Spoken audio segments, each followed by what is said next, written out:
Hey everybody, and welcome back to another episode of Bedrock Survival. So today, what we're going to do is it's going to be a more technical-driven episode. We're going to be wiring up the zombie spawner that we found located down underneath our little spawn area here. I decided that we were going to start with the zombie spawner just because it's going to be a little bit easier. It's just one spawner. It's not too like the dual spider spawners we have over there, which is going to take a little bit more time and a little more finesse. I'm going to have to find the best sweet spot between both spawners where they'll both be activated, where we'll be able to build the kill chamber. We're also going to have to figure out how to coordinate them both so they flow into the same stream of water, which is going to take a little bit more time and a little more patience, which this is going to be a nice easy one. I've done single spawners a dozen times. So to start things off, what we're actually going to do is we're going to go over to the creative test world. I've mocked up a zombie spawner there, and we're going to spend a little time talking about the zombie spawner design that we're going to be doing. And then when we're done there, we're going to come back here, we're going to quickly throw it all together, and I'm going to show you what the end product looks like. Alrighty, but it should be an interesting episode, and I really hope you folks enjoy it. Alrighty, everybody, so you found a spawner in your world, and now you want to turn it into a nifty little drop-in XP farm. It's actually a pretty simple process, believe it or not. This farm design here is actually based on one of Wattles' designs. I took a farm mechanic from another YouTuber named JC Plays. I'm pretty sure I'm going to have to go back and double check. He uses a piston with a little bit of redstone and a little pressure plate to move the mobs. Because if you're unaware, the skeletons and zombies like to bounce when they are being pushed in flowing water, which can cause some issues with these farms. You can have it where they're flowing this way, and then instead of this water source flowing them sideways and off into an elevator, you can have them go forward through this center orange block. All you need is two water sources on either side of this trench, flowing this way and flowing this way to push them this way, and then you will use the same little piston mechanic. I spent about 3 or 4 hours last night messing around with a few different designs to see which one I felt worked the best, because I want to make sure that I'm giving you guys correct information, and I want to make sure that I'm giving you what I feel is the best option for making farms like this.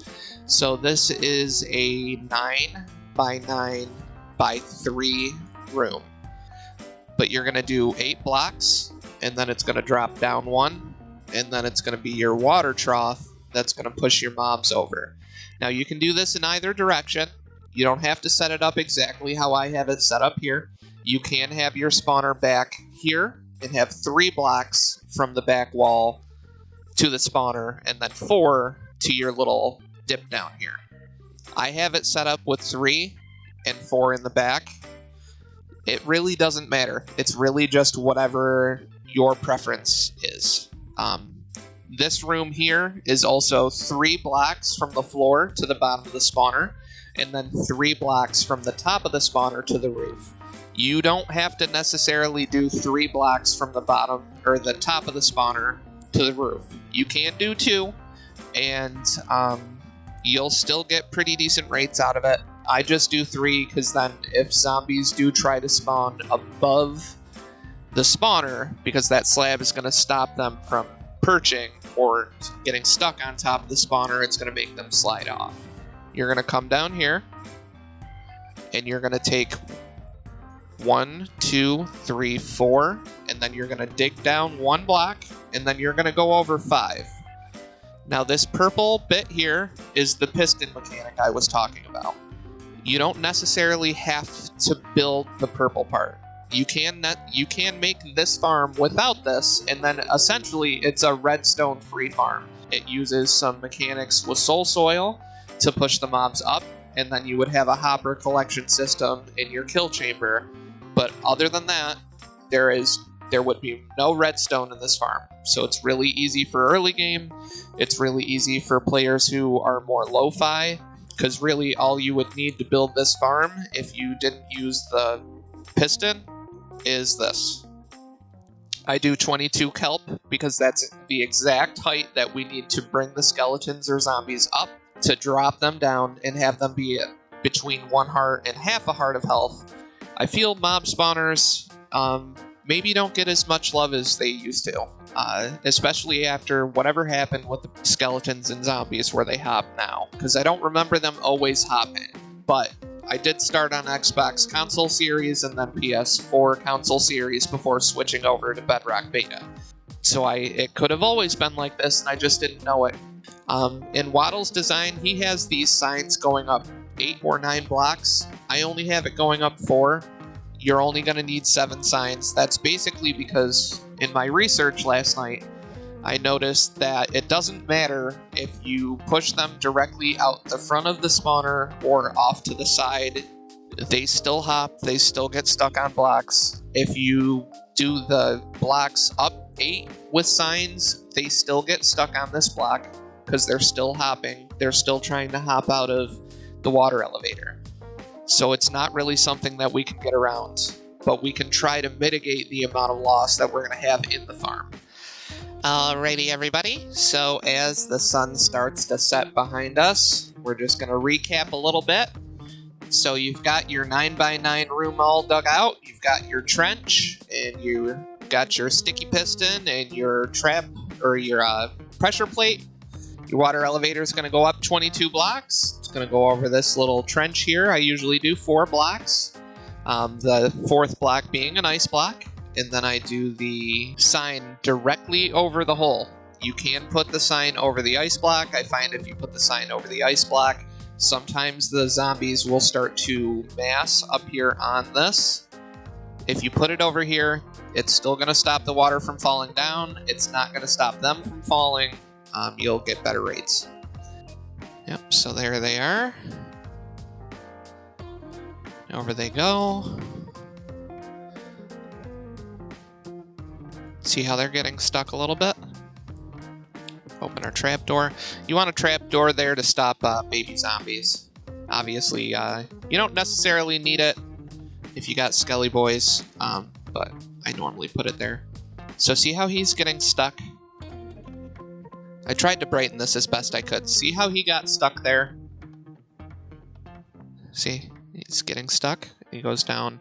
That piston at least attempts to push them further back into the water elevator. He'll keep getting stuck there until we get some more spawns. Let's back up a little. Alright. See, he's still stuck. But here comes another guy, and then that other guy pushes him and he's not stuck. So as long as the farm's active, even if you do get one that gets stuck, as soon as more zombies or more skellies spawn in, they're just going to hit that pressure plate, get pushed into the guy that's stuck, and then the guy that's stuck is going to get pushed up. So, I mean, you're still...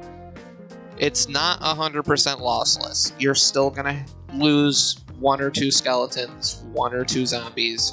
But I find with this design right here, where your kill chamber room is literally, no matter where we're standing, in this room, it's active. This is your best chance to have the best rates, is you want to make sure that your kill chamber room, the entire room, is within 16 blocks of the spawner.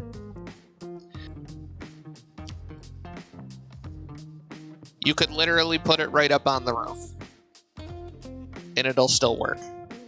I just find that this is easier, especially when I'm digging things out, because then all you really have to do, because you're going to need room if you want to wire up lights, which I usually wire up a set of lights that are activated with a switch. That way I can turn the farm on or off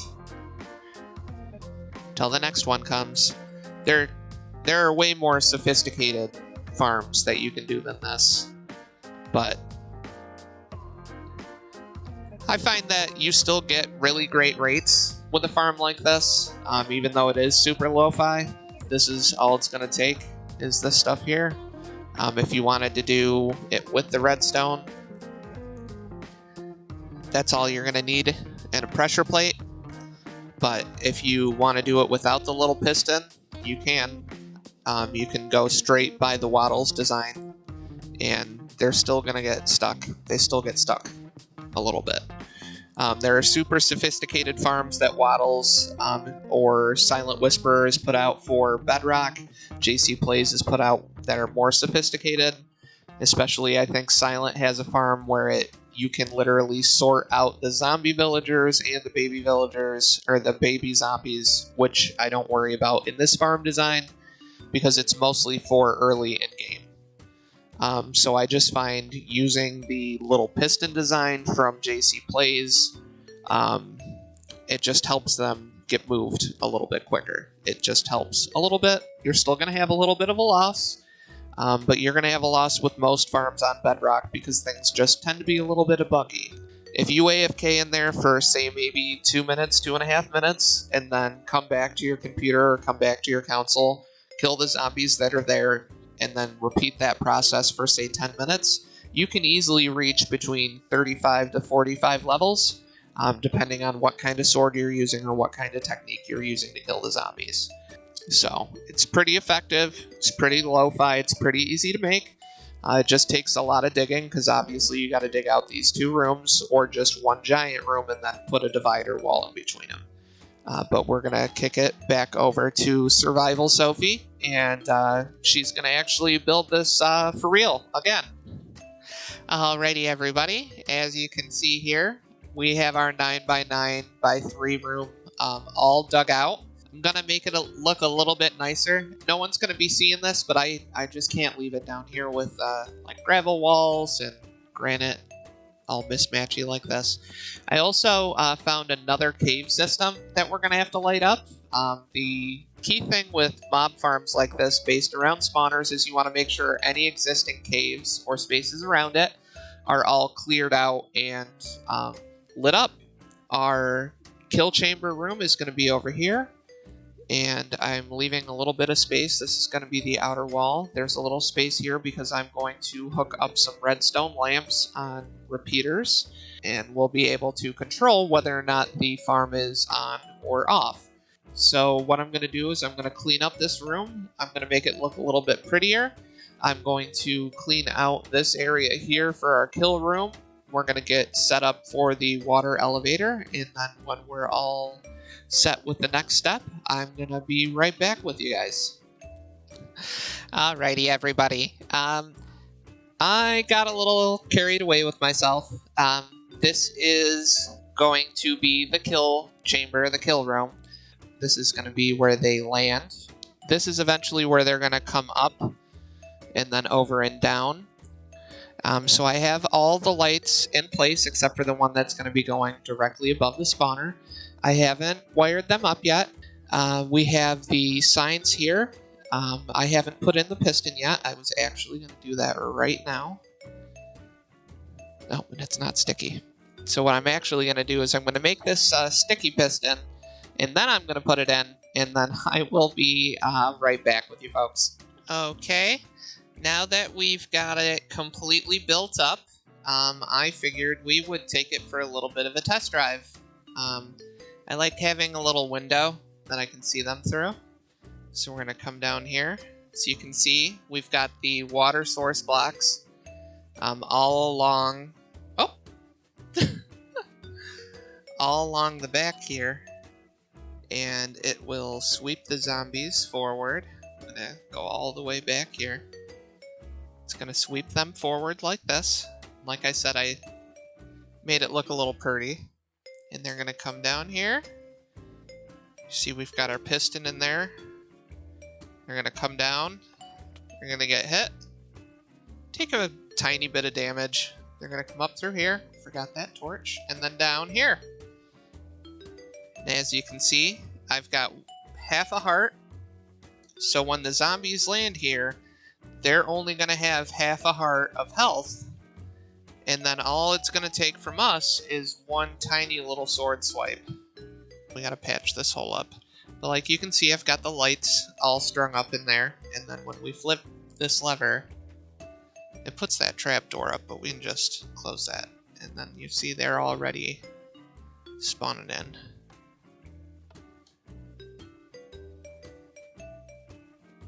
And they got pushed up, and they're gonna come out this side. Where's he at? Maybe? Either that or they're stuck. Nope, there he is. Alright, let's plug that hole up real quick. Alrighty, everybody. I don't know if you can tell how laggy it is. I've left the farm running for about 15 minutes. I'm sure you can tell my frames are a little choppy.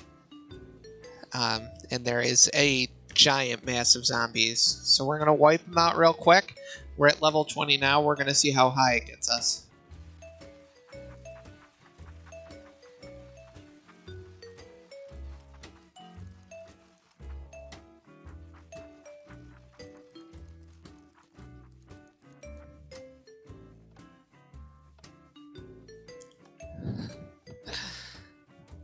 Well, alrighty then. I think we can definitely say that this farm is definitely going to be a success. We've got some carrots and potatoes to expand our garden and some iron, which I did point out in the last episode when I was talking about spawners a little bit, that it will be a low yield, it'll be a low yield iron farm. I really hope you guys like this episode. I think we're going to go ahead and we're going to call this farm a really great success. There's just one last thing that we need to add, and it'll be all set. We're going to name our zombie spawner the Lena Beans Zombie Spawner and XP Farm.